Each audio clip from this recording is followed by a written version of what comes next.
Hello everyone and welcome to today's interview. I'm Peter John Bosse. I'm an independent journalist.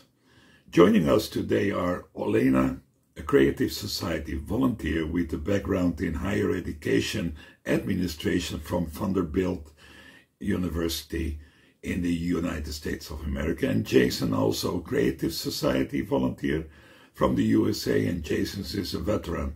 Now let's turn to Jason to introduce our honored guest for today, Mr. Godfrey Bloom. Jason? Wonderful. Thank you, Peter and Olena, and thank you, Mr. Godfrey, for being here.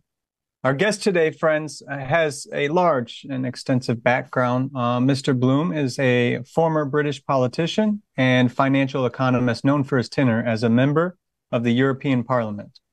He was elected under the UK Independence Party, known as UKIP, for some time.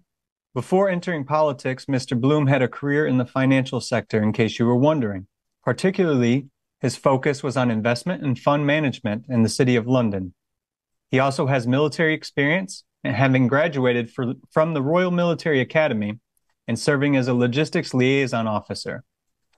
Today, he spends his time as a vocal activist, giving opinion, whether contrary or not, on topics very important to many people around the world. Welcome, Mr. Bloom. Thank you very much indeed. Okay, let's shoot the first message here. Mr. Bloom, or we agreed with your permission to call you Godfrey. Let's discuss the mainstream media. I saw a lot of your videos and the false news that's going on. As I understood, you have personal experience with the mainstream media, critical experience. What insight would you like to share regarding narrative expressed by mainstream media, Godfrey? Well, we have a big problem now. Mainstream media, we have lost our free press completely. The BBC, of course, is state funded via the taxpayer. So you will only find on BBC Now the state view. And that has been the case really for quite a long time, but never quite so overtly as now. The same, of course, is true of Sky. Channel 4 is a state broadcaster as well. And of course, they control the license to broadcast. So it's very difficult to criticize the government because they can withdraw your license. The deep state control the media almost totally. So your prestige newspapers like the Daily Telegraph, which had international status, and the Financial Times, is almost totally owned by what the Americans would call deep state. So contrary opinions are not allowed. Dissent is not allowed.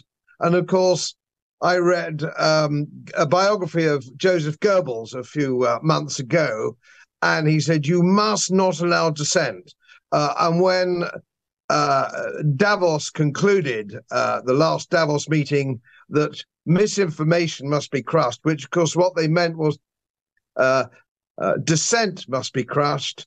You must only have one message. It must not be based on fact. It must be based on emotion, and there must be no dissent. So it doesn't matter whether it's health under the World Health Organization, or whether it's the expansion of NATO. It doesn't matter what the subject is. Dissent is not allowed. Climate change. There are Nobel Prize winners in physics. There are top international scientists who cannot come on the television. Dissent is not allowed. So we have to have members of the royal family, actors and actresses, and celebrities. But no real independent scientists are allowed on the screen. Our biggest shield, all of us in Western Europe and North America, has been a free press. That's gone. That's a problem because 80% of our populations are asleep and believe whatever they hear. That's our fundamental problem. Yeah, it's correct when I say, because the latest news is there is a new law in the UK that forbids people to even speak about the CO2 we are calling sea gas, or the magic sea gas. Is that true?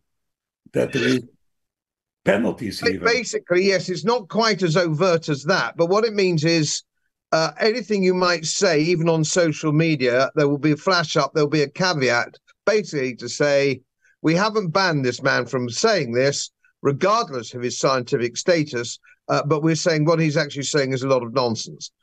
So this is the kind of problem that we have. And it doesn't matter what the subject is. Climate change is a leader, because that is your basis for, as you know, for political control. You have to frighten people. You have to frighten people, whether it's a scamdemic or whether it's climate.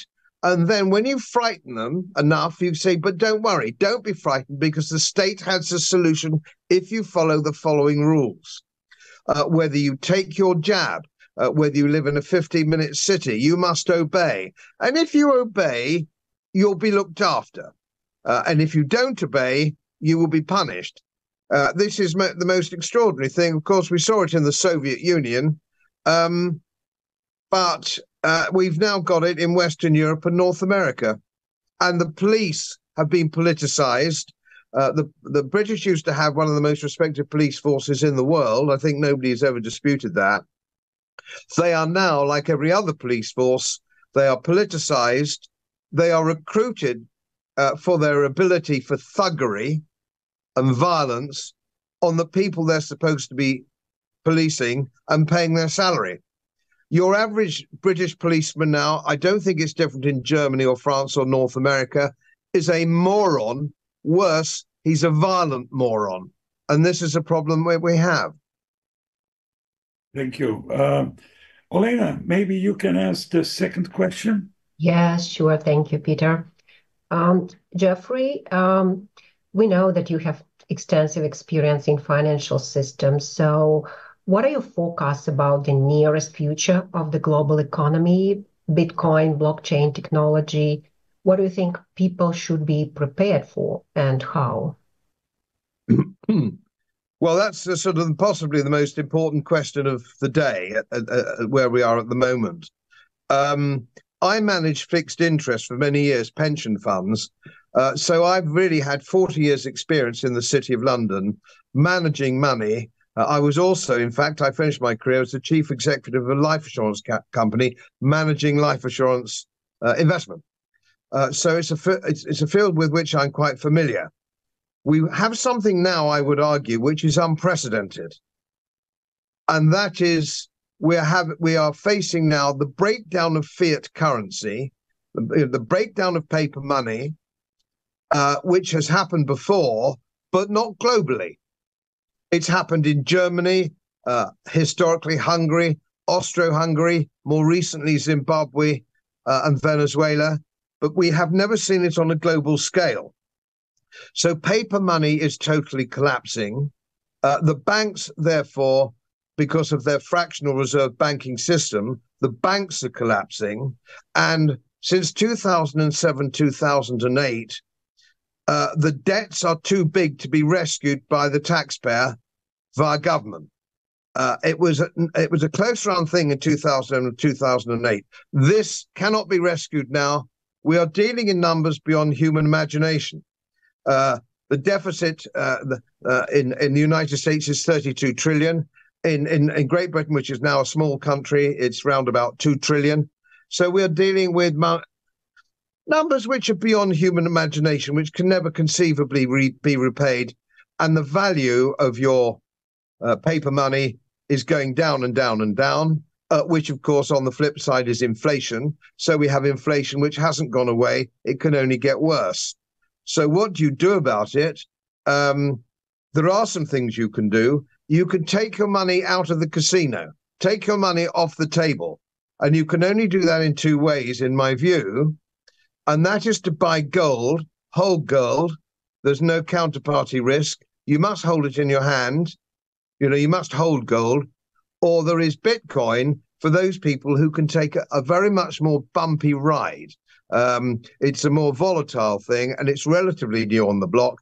And it depends on your understanding of it and whether you think that's a good thing or not. I am not an expert on Bitcoin, and I don't pretend to be, but I am an expert on gold. So if you are, let's say, a little bit later in years, let's say perhaps if you're over 50 and you've accumulated some wealth as a professional person and you don't really want a bumpy ride, my idea would be to hold gold in specie, and that will save you, as it has saved many a generation historically. So that would be my advice. Well, thank you, Godfrey. And what if you are not that wealthy to buy gold? Any advice? I get asked that question quite a lot. Now, the only good news for people with no money is that they can't take it from you. They can't steal it if you don't have it. And if you think about buying gold in specie or Bitcoin, it's a little bit the same as not having it as far as the government is concerned. You don't have it. And if you can hide the audit trail, they eventually won't know you've got it. So, yes, if you bought a lot of gold yesterday, the audit trail is quite simple. But if you bought it in relatively small numbers over a very long period of time, they don't know you've got it. And so consequently, it's more difficult for them to steal. Maybe to ask Jason for another question about the USA.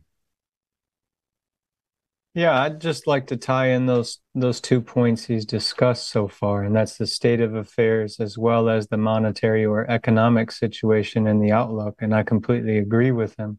Yeah. That these numbers are beyond human imagination. We're trading in currencies, but no one knows what the real value is or what the consequences are going to be of this expenditure. And particularly in the USA, this resonates quite a bit, right? You had just said it's around 32 trillion, and that's plus or minus a few hidden trillion that the rest of us know about. So my question for you, Godfrey, is you've obviously done extensive amount of research. So what would be your opinion on the state of affairs in the USA and its relationship and responsibility to the better part of the world? That's a big question. It's a very interesting question. First of all, let me just state, I have been all my life an Atlanticist. I have visited 35 states in America, 35, which is more than I suggest most Americans have done. My uncle by marriage is a Virginian, or was a Virginian. He's dead now. Who my cousin married when he was at a United States Air Force base in Norfolk. And funnily enough, he originated from Norfolk, Virginia, which is a coincidence. I love the concept of America. I love America. I think the Constitution is one of the greatest documents ever read, of course, based on our 1688 Bill of Rights. Agreed. These things two are joined at the hip, which is why in Washington, there is a fair copy of Magna Carta, which got the ball rolling, if you will. So the problems that the United States faces at the moment, to my great sadness, because I served with American soldiers in Europe, in Germany, and I have so many good American friends, is that the biggest mistake the United States made is departing from its Constitution. The Constitution was written by very wise men, amended as and when it went along. The concept of free speech, the concept of a free society, all of which have been chipped away at.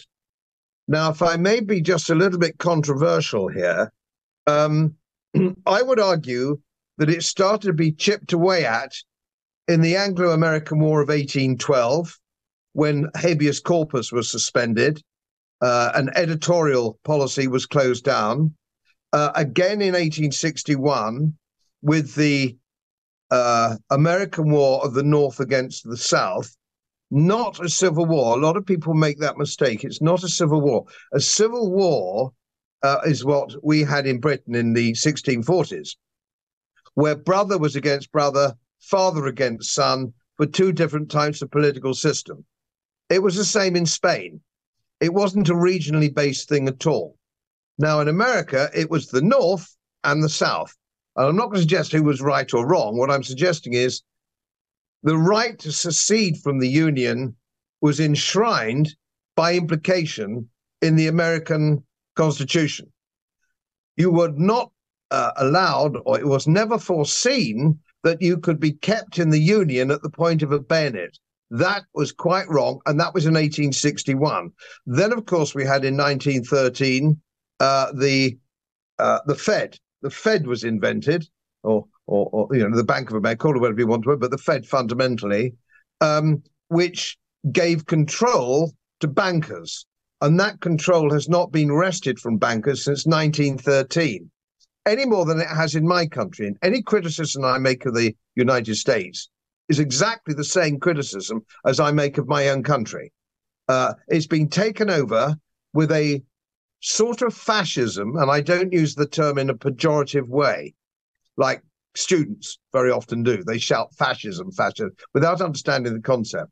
Fascism is fundamentally an unholy alliance between politicians, bankers, and big business. That is exactly what we have in the European Union, and now, sadly, North America. And it's kept by the form of secret police, which, of course, we saw under fascism in the 1920s and National Socialism in the 1930s with the Gestapo. We now have, of course, the CIA, the FBI, and in our country, MI6, and a politicized police force acting in exactly the same way. And this is another one of the problems that both our countries have. Great shame. Yeah. Yep. I would like to place an emphasis real quick, because it's for those that watch Mr. Godfrey's interview in the future. The United States places significant emphasis on states' rights. And what he had discussed was that the state was viewed as the individual that came together for a collective agreement, which we formed a union.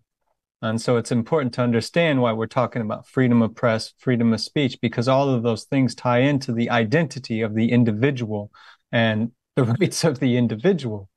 I really appreciate as well that you mentioned to people who will hear this, the true use of fascism, right? And I couldn't have said it better, and I really appreciate you placing an emphasis on that.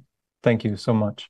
If I may just quickly just add something for your consideration, please, and a view, and that is, I would suggest that the unification of the states could only work under its original constitution, because now you have no unified concept.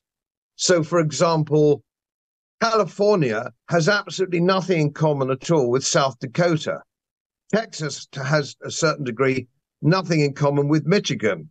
So I believe that the states' rights, it should be important for local government. Local government is state government, and that should be fostered. That should be encouraged.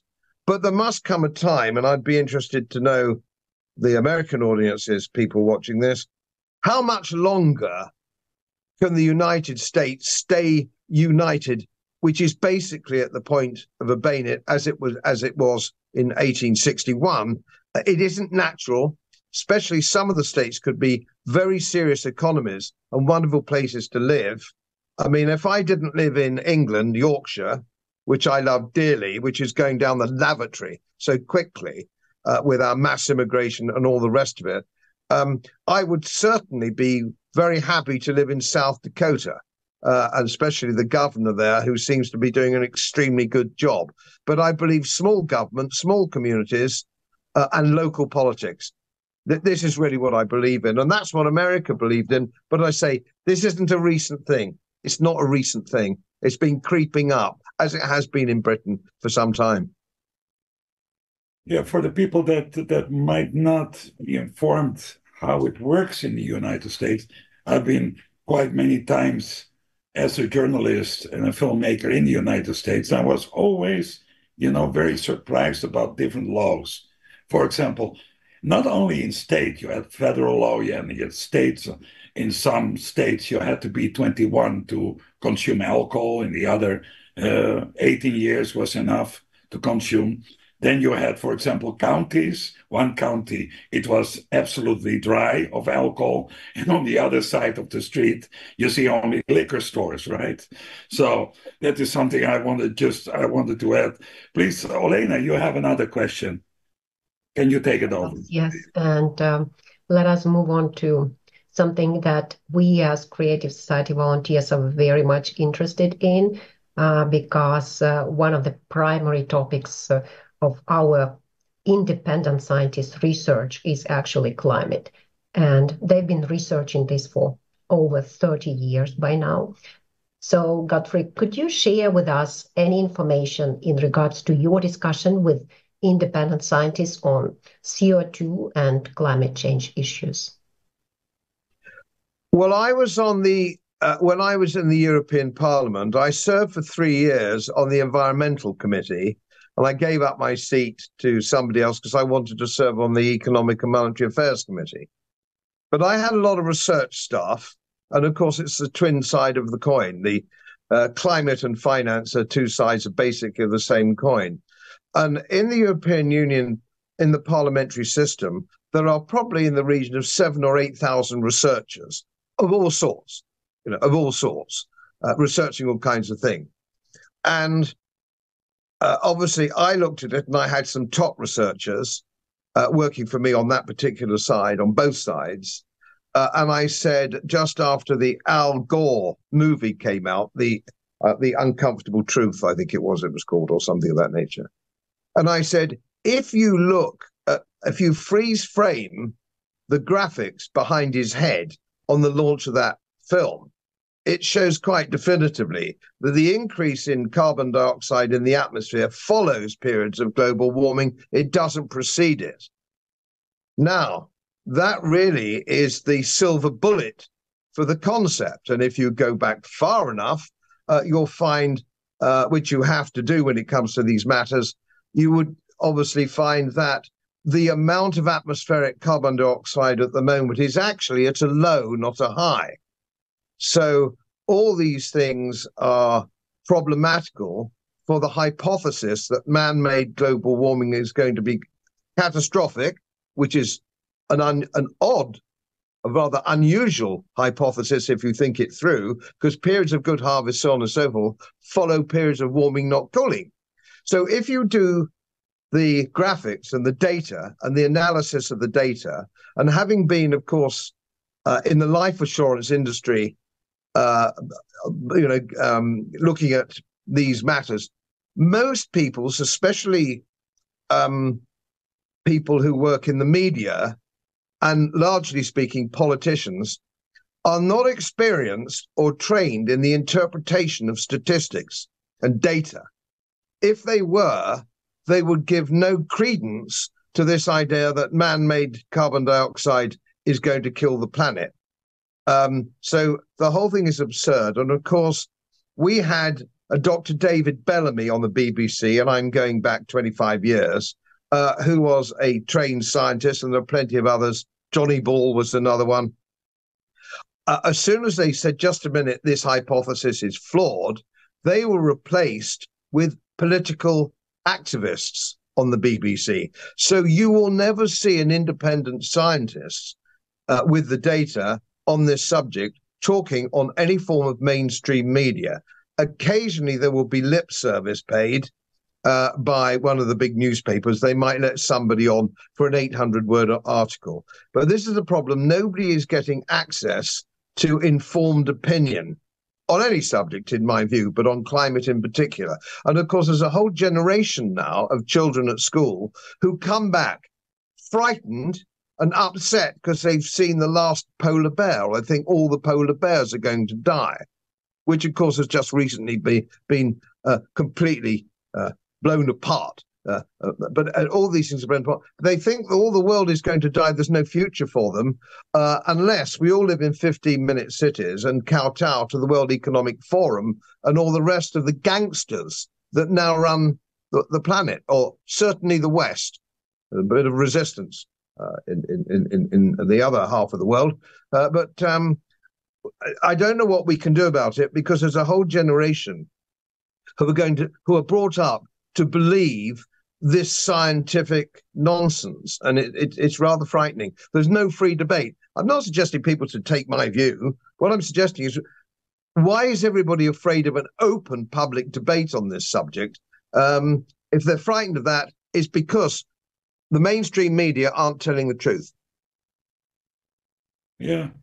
Maybe, Jason, you have some additional questions? No, what I was going to say is he brought many great points, but particularly is if you're striving to have an open dialogue about a subject, particularly a scientific subject that has implications for all of us, and the other person you plan to have a dialogue with is getting emotional, well, you already know you've left logic, right? It's no longer a dialogue. Now you're dealing with someone's emotions as opposed to a discourse. And that's essentially what he's speaking to is controlled narratives all around the world in regards to this subject. And you can't even have just an honest conversation about, well, what does the science actually say? And are they trained? Like, you have to take a minimum of 8 credit hours at any university in order to even interpret the most basic graph.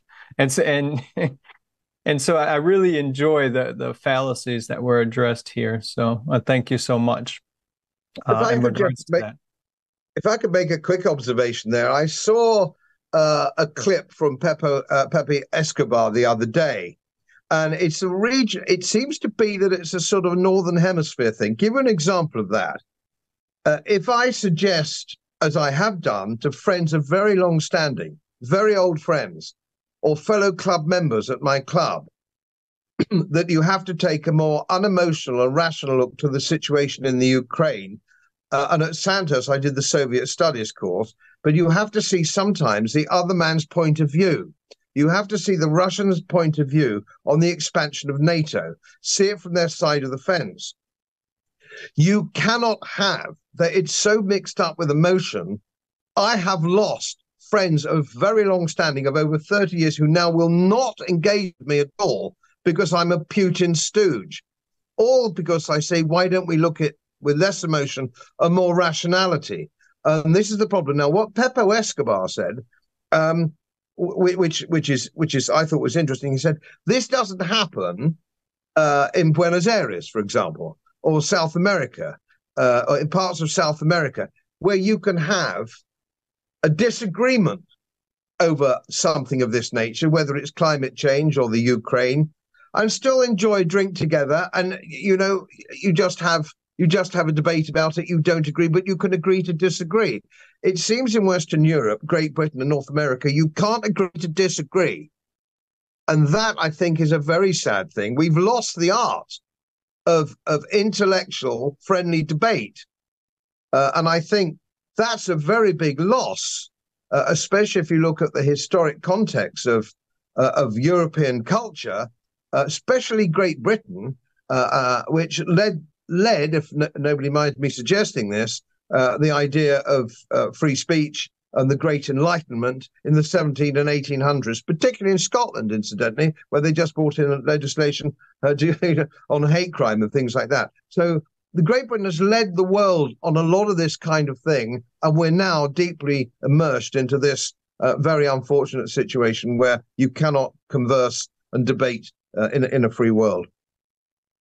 Yeah, what I would like also to add maybe in this topic is we're currently facing a lot of problems with the so-called fact checkers, right?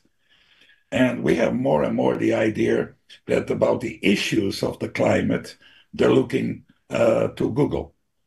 Well, I always say in the joke, Google doesn't even have all the answers. And Google is also a part of being programmed by answers, right? How are you your point of view of maybe to come to a world scientific center that all the scientists could debate, freely spoken, freedom of speech, you know, what can be the cause or no cause for climate change? I think that'd be very fruitful. But of course, if you Google climate change, you will not find a contrary argument to the accepted hypothesis of man-made climate change. And this is the problem, because although they deny it, and I've met people at very senior level at Google and Wikipedia when I was in office, and there's a lot of untruths about me on Wikipedia. There's pages and pages, half of which are quite wrong, half of which are quite wrong. And I've said, why can't I change this? And they said, oh, we don't have an editorial policy. They hide behind this fact. Wikipedia and Google, and they said, we don't have an editorial policy. We just cut and paste, and it's on the wall. But of course they do. They have an editorial policy. Otherwise, you would find very much more stronger arguments from experts against the given deep state hypothesis on all these matters. So type in anything you like, and you won't get it. But you see, what was it somebody said to me? I can give you two examples of that. One, an old friend of mine from Cambridge University, very old friend of mine. He actually disagreed with me on something. He said, no, he said, Godfrey, you're wrong, because BBC fact checkers checked it, and that point of view is wrong. BBC fact checkers. This is a man with a degree from Cambridge University in mathematics. And he uttered that sentence. And another friend I have, a very clever man, he's a fast jet pilot with the United States Air Force. Fast jet trains people on F-35s and stuff like that, and he restores cars. You know, this guy's a very, very practical and clever man. And he said to me, when I was saying that the jab could be, we don't know enough about this jab to take it. And he said, no, it's perfectly safe. I saw it on CNN. Oh, my God. This otherwise is a perfectly rational and intelligent man. I did a Smithsonian course on psychology 2 years ago because I wanted to understand why people think the way they do and why people suffer from cognitive dissonance. And I throw this one out for your audience, which I think is quite interesting. The English middle class as a genre are almost unbelievably stupid and naive. Now, I go to a pub locally in my local town, and it has artisans. There'll be sparkies, chippies, brickies. There'll be people who actually go to work in the morning and do a real job of what I call a real job. They actually do something. They're far more savvy. They're not easily conned. They don't believe anything the BBC says. They make their own mind up. And yet it's the English middle class who went to universities, who consider themselves to be superior around the dinner party table than these men in the pub. And they're not. They're not. And if you don't believe me, go to Tate Modern, the art gallery specializes in modern art, and see what modern art is called, what is there at Tate Modern, and listen to the English middle class talk about it. You could put a dog poo on a sheet of paper and they will call it art. Tracy Emin will call it art. And they'll stand round it and pretend that they understand what she's trying to do, and that's fascinating, and it's a new art breakthrough. You could sell them Wigan Pier. You could sell them Brooklyn Bridge. They are incredibly stupid. The problem is they control the levers of power. They control the civil service, the politics, and the media. And the actions of the World Economic Forum, right? Can you elaborate on why people should be paying attention to what they are doing and how could their actions impact the globe? Well, again, I know some extremely intelligent people. When I mentioned Davos and how they get together for their instructions, I say, oh, they're only networking. Don't take too much notice at all. Godfrey, you're a conspiracy theorist. See how difficult it is to persuade somebody to actually look at the World Economic Forum. There's only one thing I can say in favor of the World Economic Forum, and that is they are truthful. They are honest.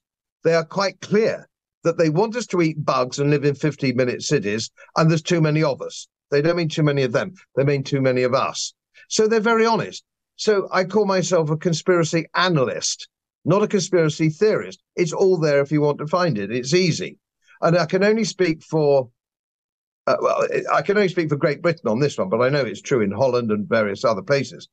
Our king is a World Economic Forum agent, and he's quite upfront about it, and he's on the platform, and you can Google him on platforms. His son, the Prince of Wales, is. Our Prime Minister, who's also ex-Goldman Sachs, what a nasty little combination that is. Our Chancellor, the Leader of the Opposition, the Archbishop of Canterbury are all yearly, or nearly every year, on the platform of the Economic Forum. And they all say the same things. It doesn't matter whether it's Trudeau or whether it's Macron or whether it's Rutte, or I don't know where he is now, but all these people say, build back better, build back better. Like somebody's, if it was a science fiction program, they'd put a little something in their, in their brain, and they'd go, build back better, build back better, build back better. Boris Johnson is an idiot. All these people say the same buzzwords all the time, and they're all Malthusians. They are all confessed Malthusians. So here's an interesting thing. They also run the World Health Organization. Would you take medication from an institution that believes there are billions of us too many? I mean, the guy's actually medicating you as he tells you you're a useless mouth. But people do. People queue up. You couldn't believe it. Perhaps they are useless mouth. They're so stupid, perhaps they do deserve to die. I don't know. Concerning, what Klaus Schwab was saying, that we have to reduce the population from 8 billion, roughly spoken, to 500 million, right? Do you agree what our scientists were saying, that even if we had something like 200 square meters per household, that it would be enough space in one of the states of America like Alaska, and if we would be with 50 million, 50, we wouldn't occupy more than 25% of the land? Yes, it's an old chestnut in this country that you could put the entire population of China on the Isle of Wight. You could actually do that. But of course, what Malthusians have never got right is human ability to adapt with all sorts of advanced techniques, farming techniques, so on and so forth. And of course, there are starving people in the world, but they're not starving through Malthusian, they're starving from corruption and incompetence. And my mother told me when I was only a lad in the 1950s, she said, Godfrey, there will always be starving in Africa. There will always be starving in Africa. And this is when I was a very young man indeed. And of course, I get into trouble for saying this sometimes. It's not politically correct. It's not fashionable. But if you visited Africa, as I did when I was just a young fellow of 11 or 12, before the British Empire finally collapsed, you would find in Nairobi, you could walk the streets at night, no problem at all. There was very little crime. The buildings were there, the pavements were there, the roads were there, the bellies were full. In Kenya and Uganda and places like this, you could grow furniture. So if you find now, Nigeria, for example, is extremely wealthy, technically a very wealthy country. And the problem we have now, it's corrupt. But it's not because it's poor, because it's corrupt. And so, although it gets into trouble now because it's so unfashionable, I've been all over the world in my time, as I'm sure you have, Peter, all over the world. I've met Pakistanis, I've met people from India and Africa who said we were a lot better off under the British Empire, those old enough to remember it. They say we weren't starving, there was no crime, and generally speaking, so they wanted self-government, they got self-government, and in the main, apart from one or two countries, and there are a few, like Singapore, you might, and various others, who are better off, but most countries aren't better off. And if we'd stayed, we left too quickly, if we'd stayed and handed over at a much slower rate, they'd be better off today than they are. But what you can do about corruption, I don't know. Corruption now is endemic in my country, your country, and North America. It used to be restricted to third world countries. Now it's deep. America is deeply riddled with corruption. And I find that, as it is in my country, that to me is extremely sad. I find that most distressing. A man of my age, who's seen better. I've seen it much better than this. Okay, the men of your age will come to the next topic about retirement and pension. And Olena, maybe you can introduce the question. Yeah, sure. So regarding to pension and maybe taxes, I've seen you speaking about these topics a lot. So what do you think are the future implications of these two, and in regards with the economic collapse that we've been discussing? And maybe you have some suggestion about optimum alternatives or solutions to these issues. Well, I'm an Austrian school economist. I'm a member of the Mises Institute, for example, and I have been now for some years, some decades in point of fact. I think what one has to accept is that the government, any government has anything to do with it fails. Everything governments do fail. So what they should do, if you want a happy retirement, the government should take less money off you, significantly less money, so you could arrange for your own retirement. The state retirement plan in my country is disastrous. I've paid tax all my life. I started work in 1967. My pension is £100 a week, maybe a bit more than £100 a week. I mean, it's non-existent. My wife is younger. She isn't going to get her pension at the moment until she's 68, and now it's looking like 75. Everything governments do fails. Our government runs the health service, the retirement plans, the roads, the schools. Everything is a disaster because nobody in government knows how to spend money better than you do for you and your family. So they need to leave us more of it. And the friendly societies in this country, you would contribute a bit to a friendly society if you were a working man. And if you fell on hard times through no fault of your own, the friendly society would help you through. Now we have a situation in my country, in Great Britain, where it's a lifestyle choice. It's a lifestyle choice. If you don't want to work, you don't have to work. Because if you've got a couple of children, or maybe 3 children from different fathers, or whatever it happens to be, the government will provide you, the taxpayer will provide you with a house, food, and spending money. That's not an incentive to drive you out to pick Brussels sprouts or cabbages in mid-November in Lincolnshire, when you can stay at home watching daytime TV. So we've broken out, and I worked in Hong Kong for a while, some years ago. The concept of anybody being young, healthy, and fit, but not working, but paid by the state, is an anathema to them. Your Hong Kong Chinese never have been able to understand that. And of course, if you look at the administration from John Cooperthwaite in Hong Kong post-war, where he said, my job is to make sure the drains work and the police aren't corrupt. Nothing else is my business. And since the war, Hong Kong turned into one of the most successful economies the world has ever seen.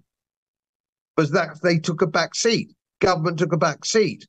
Now we're regulated, taxed, and that you can't do anything without some little man from government telling you how to do it, what to do, and getting very handsomely rewarded too. Thank you very much. And of course, it all comes out of not taxation now, it comes out of borrowed money. We have to borrow to do this. In America, I was on a ship going from Hong Kong to Japan.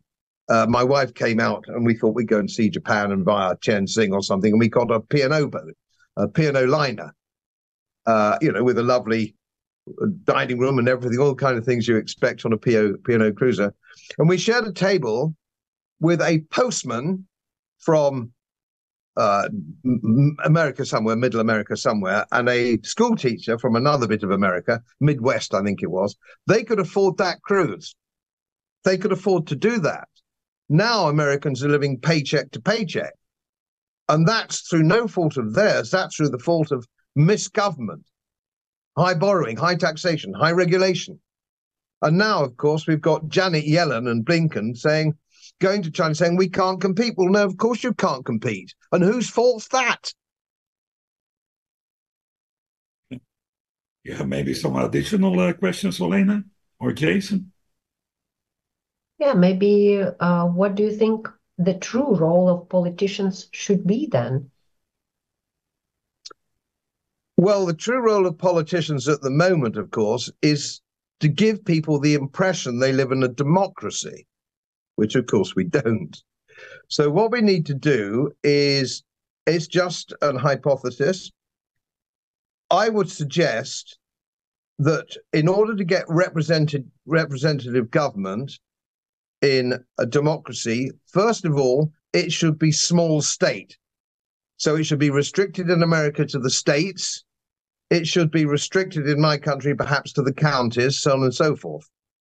Also, but here's the important point, no politician should be allowed to sport any rosette of any colour. He should not be able to say, vote red or vote blue. And this is how we get such a low caliber of politician, both in America and the Great Britain. And they are extraordinarily low caliber. I mean, amazingly low caliber. Now, if they had to stand in front of the British or American people and say, you know, if I stood, I have been elected under proportional representation, which gave me a chance. And I was elected twice with very big numbers, because I could really, and I was an independent for my second term, I could say, I'm Godfrey Bloom. This is what I believe in. Taxation is theft. The man from Whitehall doesn't know best.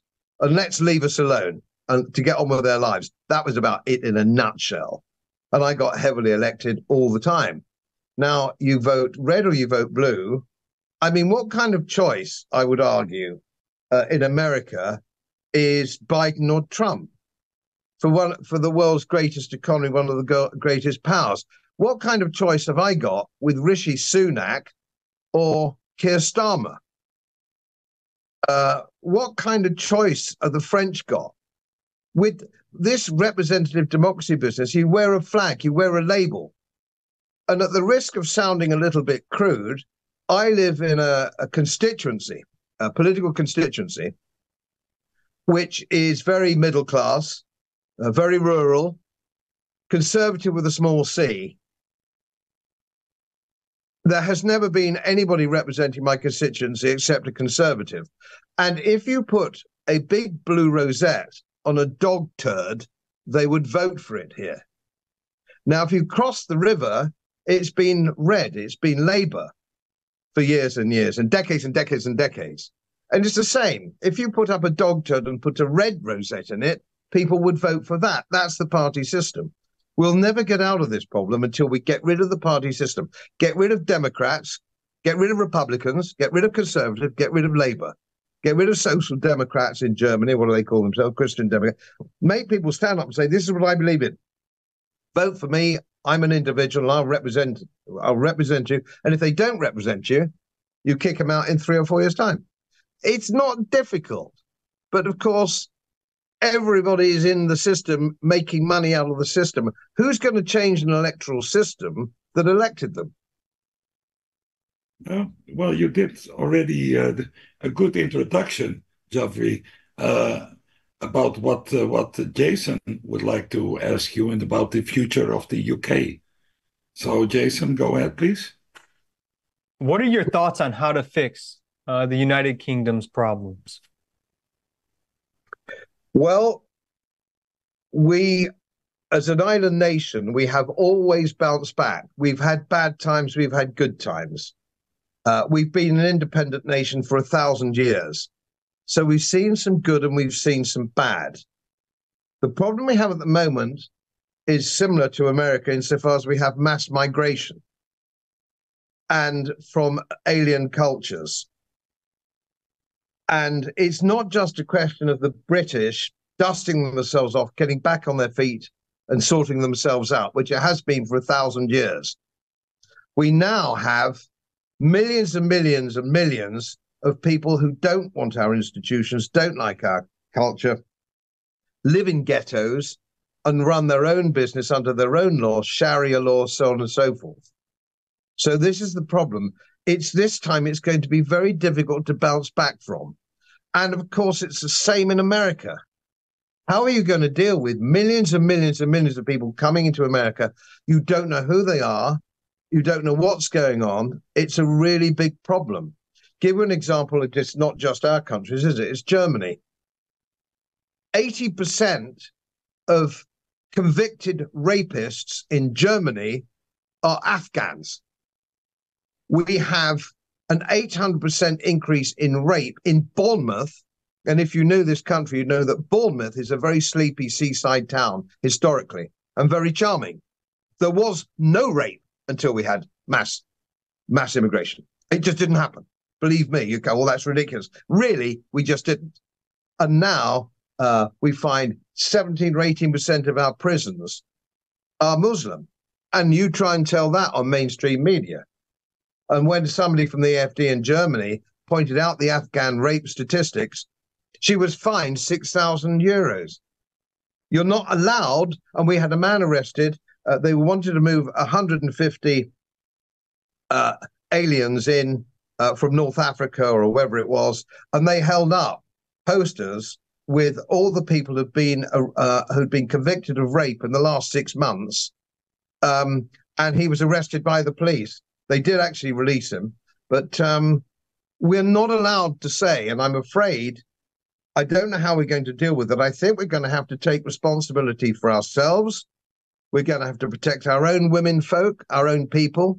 We're going to have to lay in supplies, until maybe it blows over. But I can't see, short of rounding up illegal immigrants en masse and shipping them back to where they came, with all that entails, that will also involve corruption, violence, and all sorts of other things. But we shouldn't be here. This should never have been allowed to happen to start with. Now it's going to end badly. It's going to end in tears. And I suspect it's going to end in bloodshed, because I don't see how else it can end. Jason, you want to comment on that? I think it's a fair point that actually points out to a lot of people's sense of hopelessness in this matter. We at Creative Society have spent quite a bit of time interacting with refugees, survivors, organizers, nonprofits, what have you. And it's going to come down to people.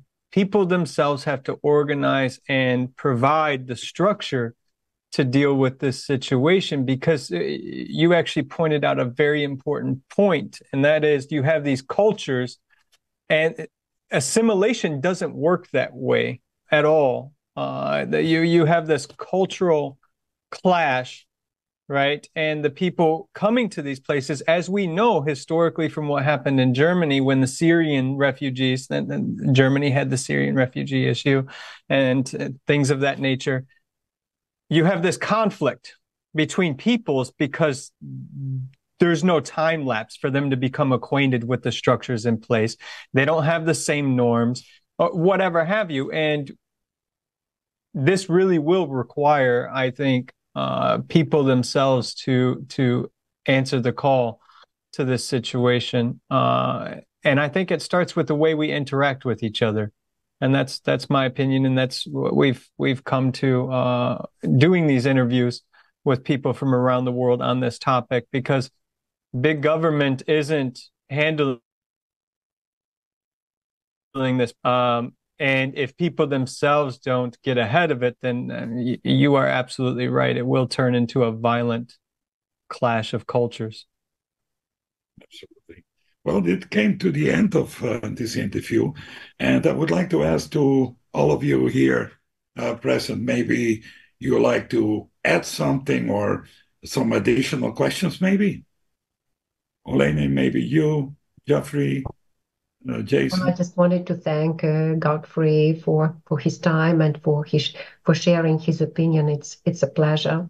It's a pleasure. Actually, I do have a question. What advice would you have for people to deal with the cognitive dissonance we discussed, which is one of the main issues? You know, the inability to pursue intellectualism, right? The inability to investigate and acquire their own thoughts on things and experiences. What can a person do to deal with cognitive dissonance we find ourselves in, regardless of the reason? I think it's the human condition.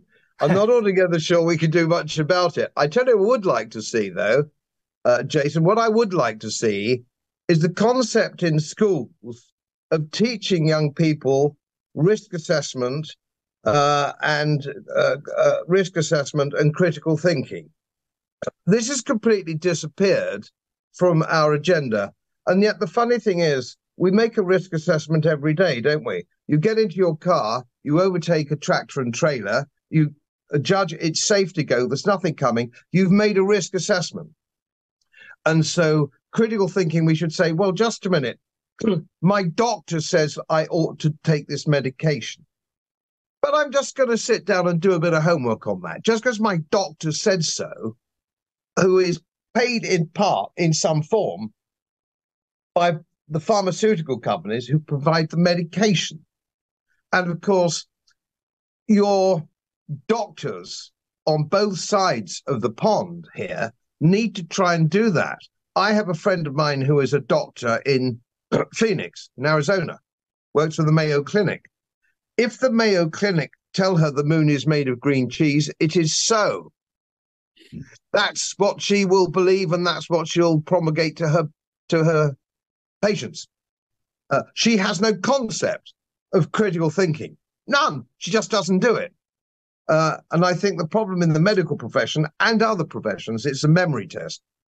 If you spend 5 years studying to be a doctor, for example, every year you do an exam to move on to the next stage, and it's a test of your memory. It's not a test of your risk assessment or critical thinking. In fact, you're likely to get fired if you have any critical thinking. All that needs to change. But I think cognitive dissonance, I think it's part of the human condition. I probably suffer from it myself in some things, you know. I don't know. We all do probably, don't we? Godfrey, thank you very much for being our guest. Thank you so much. You answered it wonderfully. Thank you. Absolutely. Great pleasure. And I would like to say thank you to all the people who joined us, especially about our technical person, Vladimir, who does all the Zoom editing online in live. Thank you very much, Vladimir, as well. Olena, Jason, and Godfrey, thank you very, very much. And thank you, Peter. Thank you, Peter, for allowing us to meet Godfrey. It was your initiative.